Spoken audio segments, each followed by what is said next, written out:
रीमॉन of demon God के second episode की starting में हम लोग जावरेन को देखते हैं। वो उसको डिमोनिक सेक्ट के सारे बंदों ने घेर लिया होता। जावरेन बोलता है कि मेरे को पता है कि ये मेरे सारे बंदों को मैं मार नहीं सकता, बट मैं इतना बिना कोशिश करे मार नहीं सकता। और वो बोलता है कि आर या पार, और ऐसे कहते हुए वो अपने अटैक को प्रिपेयर करते हुए अटैक करने के लिए बिल्कुल रेडी होता है। फिर हम लोग देखते हैं कि वो सारे के सारे बंदे ना उसके सामने झुक जाते हैं और वे बोलते हैं कॉन्ग्रेचुलेसन यंग मास्टर, आपका ब्रेक थ्रू करने के लिए, आपको क्यूआई बिल्डिंग के लेवल फर्स्ट पे आने के लिए। जावरेन उसकी बात सुन के बहुत ज़्यादा शॉक हो जाता है और सोचने लग जाता है कि ये लोग मेरे को यंग मास्टर बोल क्यों रहे हैं। और वो इसको नोटिस करते हुए कहता है कि अरे नहीं, अगर मैं इसकी बॉडी में आया हूँ, क्या ये डिमोनिक सेक्ट का कोई यंग मास्टर है। उसकी बात सोचने के बाद वो कहता है अरे नहीं, ऐसा तो होना नहीं चाहिए था। अगर मेरे को यही बॉडी मिलना ही क्यों था, मेरे को कोई और दूसरा बॉडी मिलना चाहिए था। और ये सोचते हुए वो बहुत ज़्यादा चिल्ला रहा होता है। डिमोनिक सेक्ट का एक बंदा बोलता है कि यंग मास्टर, हमें अपने सेक्ट में वापस लौट जाना चाहिए, क्योंकि आपने अपना कल्टीवेशन को इंक्रीज कर लिया है और ब्रेक थ्रू करने के बाद में को सेक्ट में वापस ले जाने के लिए कहा गया था। तो हम लोग आपको सेक्ट में वापस ले जाने के लिए आए हैं। तभी वहाँ पे एक बंदा आता है और हम लोग देखते हैं कि उस बंदे के सामने सारे के सारे डिमोनिक सेक्ट के बंदे होते हैं। वो सारे के सारे झुक के ग्रीड करने लग जाते हैं। फिर हमें उस सेक्ट के बंदे के बारे में बताया जाता है। उसका नाम यान लो है और वो थर्ड एल्डर का सन है, और जिस वजह से वो यहाँ डिमोनिक सेक्ट का एक यंग मास्टर भी हम लोग कह सकते हैं। बट वो मेन यंग मास्टर नहीं है, मेन यंग मास्टर तो हमारा जावरेन है यंग मास्टर। और हम लोग देखते हैं तभी वहाँ पे डिमोनिक सेक्ट का लीडर आ जाता है और उसका नाम झाव वो है, और मैं इसको पहले भी बता चुका हूँ। और तभी वहाँ पे सारे के सारे डिमोनिक सेक्ट के बंदे होते हैं, वो उसको गेट करने लग जाते हैं। और तभी वो कहता है, तभी जावरेन अपने मन में सोचने लग जाता है ये तो झाव वो है और ये डिमोनिक सेक्ट का लीडर है। और तभी वो डिमोनिक सेक्ट का लीडर हमारे जावरेन के पास में आता है और कहता है कि मेरे बेटे, मुझे तुमसे यही उम्मीद थी कि तुम आसानी से कल्टीवेशन को अपना ब्रेक थ्रू करके क्यूआई बिल्डिंग के फर्स्ट लेवल पे आ जाओगे। और उससे जाके शाबाशी देने लग जाता है और वो बोलता है कि मुझे पता था कि मेरा बेटा एक जीनियस है। जावरेन अपने मन में सोचने लग जाता है कि मैं इससे कैसे बात करूं, और ये मेरा सबसे बड़ा दुश्मन है, और मैं ब्राइटेस्ट सेक्ट का एक सेक्ट का लीडर हुआ करता था, और मैं कैसे इसको अपना फादर कंसीडर कर लूं क्योंकि ये मेरा सबसे बड़ा दुश्मन है। अगर मैं क्या करूं। और ये सोचते हुए बहुत ज़्यादा डिप्रेस हो जाता है। उसकी ऐसी हालत देख के वो बहुत ही ज़्यादा परेशान होने लग जाता है और सोचता है कि इसके साथ में क्या गलत है। और वो तभी जावरेन बोलता है कि मैं ठीक हूँ फादर। और वो अपने मन में सोचने लग जाता है कि मेरे को डिमोनिक सेक्ट के लीडर के बेटे के बॉडी में ही आना था। और ये बात को सोचते हुए बहुत ज़्यादा गुस्सा हो रहा होता है खुद पे ही। तभी झाव वो बोलता है कि हमें अब सेक्ट में वापस चलना चाहिए और तुम्हारे इस कल्टीवेशन के ब्रेक थ्रू के लिए सेलिब्रेट करना चाहिए। और उससे बोल रहा होता है कि चलो हमें अपने सेक्ट में वापस चलना चाहिए। तभी जावरेन चिल्लाते हुए कहता है कि तुम अब चुप करो, और उससे कहता है कि अब ये बहुत हुआ, और उसको ना धक्का दे देता है, जिस वजह से उसके मुंह पे एक स्केच आ जाता है। और इस ऐसी हरकत को देख के उसके जितने भी डिमोनिक सेक्ट के बंदे होते हैं वो सारे के सारे बहुत ज़्यादा शौक हो जाते हैं। जावरेन बहुत ही ज़्यादा शौक हो जाता है और सोचने लग जाता है कि उसने ये क्या कर दिया गुस्से की वजह से। वो कहता है कि मैं गुस्से की वजह से बहुत ज़्यादा आउट ऑफ कंट्रोल हो गया था, और सोचने लग जाता है कि उसने पब्लिक में अपने फादर को झापड़ मार दिया, जिस वजह से वो धोखे में ही क्यों ना हो, वो अच्छी बात बिल्कुल भी नहीं है। और डिमोनिक सेक्ट का लीडर वो बहुत ही ज़्यादा गुस्से में होता है। फिर वो उसकी आंखें देखते हैं कि उसकी आंखें लाल हो चुकी होती है, और वो जावरेन को साइड में लाते हुए उससे कहता है कि मेरे बेटे मेरी बात ध्यान से सुनो, मुझे पता है कि उसमें गलती मेरी थी, इसलिए हम दोनों घर पे जाके बात करेंगे। और हम लोग देखते हैं कि डिमोनिक सेक्ट के जितने भी लोग होते हैं वो सारे के सारे इस बात को सुन के शौक हो। जावरेन भी इस बात को सुन के बहुत ही ज़्यादा शौक हो जाता है और सोचने लग जाता है कि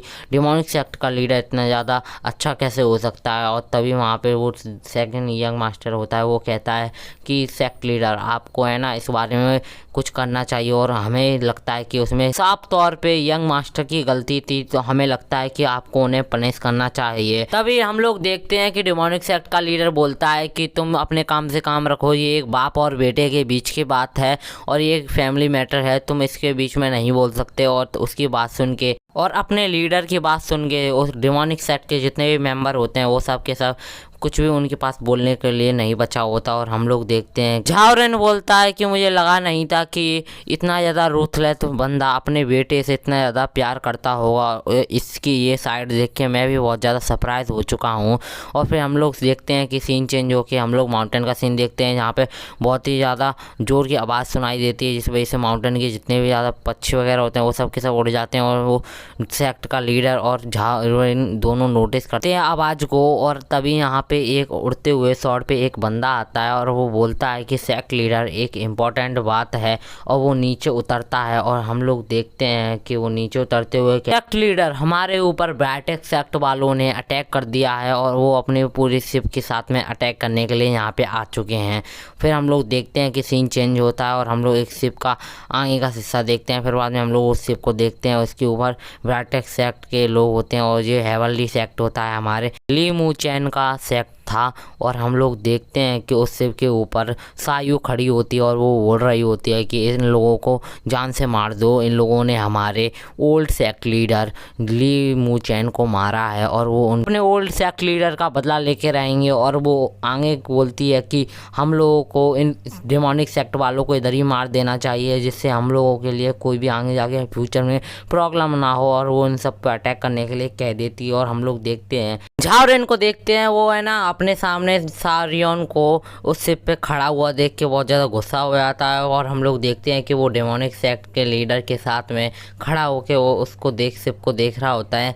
और डेमोनिक सेक्ट का लीडर सोचता है कि ये फ्लाइंग ड्रैगन शिप बहुत ही ज़्यादा पावरफुल। डेमोनिक सेक्ट का लीडर बोलता है कि मैं अपने लोगों को ऐसे मरते हुए नहीं दे सकता। और वो बोलता है कि चलो हम लोग सब लोग मिलके इस माउंटेन का फॉर्मेशन को ऑन कर देते हैं, जिससे यहाँ पे कोई भी यहाँ पे इंजर्ड नहीं होगा इसके अटैक से, इसकी शिप के। और हम लोग देखते हैं और जितने भी बच्चे कुचे लोग होते हैं डेमोनिक सेक्ट के वो सब के सब है ना उस शिप पे अटैक करने के लिए वो आगे बढ़ जाते हैं। और हम लोग देखते हैं उस शिप का सीन जहाँ पे हम लोग सायु को देखते हैं, वो एवल से स्माइल देती है, वो कहती है कि चलो वक्त आ गया है कि हम लोग डेमोनिक सेक्ट को पूरी तरह से इस दुनिया से मिटा दें। सब लोग देखते हैं कि वो सायु अपने उस शिप के मदद से पावरफुल एक अटैक को क्रिएट करते हुए माउंटेन के फॉर्मेशन के ऊपर अटैक कर देती है, जिससे हम लोग देखते हैं कि माउंटेन सील थोड़ा बहुत क्रैक होने लग जाता है और ब्रेक होने लग जाता है। और जितने भी आसपास में उससे सील के यहाँ पे जितने भी बंदे होते हैं ना वो सब के सब इंजर्ड होने लग जाते हैं और वो सब के सब इंजर्ड होते हुए चिल्ला रहे होते हैं। और हम लोग देखते हैं कि कुछ बंदे कह रहे होते हैं अपने सेक्ट को बचाने के लिए खुद की भी जान कुर्बान कर सकते हैं। और फिर हम लोग देखते हैं सायु बोलती है कि तुमने जो हमारे ओल्ड सेक्ट लीडर के साथ में किया है ना उसका तुम्हें रीपे करना होगा और तुम्हें पूरे डेमोनिक सेक्ट को आज तुम्हें यहीं पे मरना होगा। और ये कहते हुए वो अटैक कर देती है। माउंटेन फॉर्मेशन में क्रैक आने लग जाते हैं उस अटैक की वजह से। और जितने भी मतलब कि बंदे होते हैं उस फॉर्मेशन के अंदर, उस फॉर्मेशन के अंदर एक भूकंप टाइप सा आने लग जाता है। और वो उस डेमोनिक सेक्ट का लीडर बोलता है कि मेरे बेटे तुम्हें यहाँ पे कैसे भी करके जिंदा रहना होगा और हमारे सेक्ट को बचाना होगा। और ये कहते हुए वो उस लड़ाई करने के लिए आगे बढ़ जाता है और वो बोलता है कि अब ब्राइट सेक्ट वालों आज तुम्हारी सामत आ गई है, क्योंकि तुमने हमारे सेक्ट पर हमला करके अच्छा नहीं किया। ये कहते हुए वो फाइट करने के लिए बढ़ जाता है। और हम लोग देखते हैं कि झाओरियन उसको जाते हुए देख रहा होता है। उसके फादर के जाते ही वहाँ पे जिनबू आ जाता है और झाओरियन से कहता है कि हमें यहाँ पे एक सेफ प्लेस पे चलना चाहिए, नहीं तो आप यहाँ पे जिंदा नहीं बच पाएंगे। और उससे कह रहा होता है कि यहाँ पे फाइट होने वाली है, हमें पता नहीं है कि हम लोग जिंदा बच पाएंगे कि नहीं, इसलिए हमको एक सेफ प्लेस को ढूंढ के यहाँ पे छुप जाना चाहिए। झाओरेन उसकी बात सुन के बहुत ही ज़्यादा शौक हो जाता है और सोचने लग जाता है कि इसकी बॉडी और इसका कल्टीवेशन बहुत ही ज़्यादा कमज़ोर है।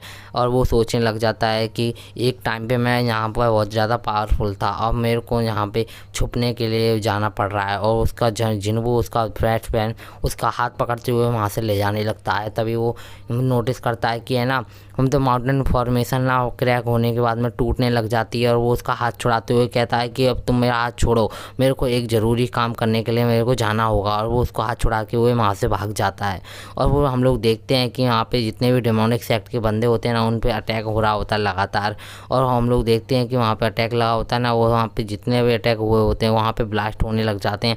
तभी हम लोग देखते हैं झाओरेन जाते हुए उस सांप के पीछे जाते हुए कहता है जितने भी डेमोनिक सेक्ट के बंदे होते हैं उनसे कहता है कि तुम सब मेरे साथ में आओ और इसके एक साथ मिलके उसके एक जगह पे हमला करो, यही उसकी कमजोरी है, इससे हम लोग उस शिप को हम सब तोड़ सकते हैं। और फिर बाद में हम लोग सायू को देखते हैं जो चिल्लाते हुए कहते हैं कि सब लोगों ने हमारे लीडर को मारा है तो हम लोग उसका जरूर बदला लेंगे और तुम लोगों को मार के ले अटैक करने के लिए कह देती है। फिर हम लोग झाओरिन को देखते हैं जो उसकी बात को सुन के कहता है कि बदला, हाँ मुझे तुमसे बदला चाहिए मेरा। और वो उससे कह रहा होता है कि तुम जैसी मैंने आज तक बेशरम औरत नहीं देखी। और इसी के साथ एपिसोड खत्म होता है और नेक्स्ट एपिसोड के लिए 100 लाइक कर देना। तब तक के लिए बाय।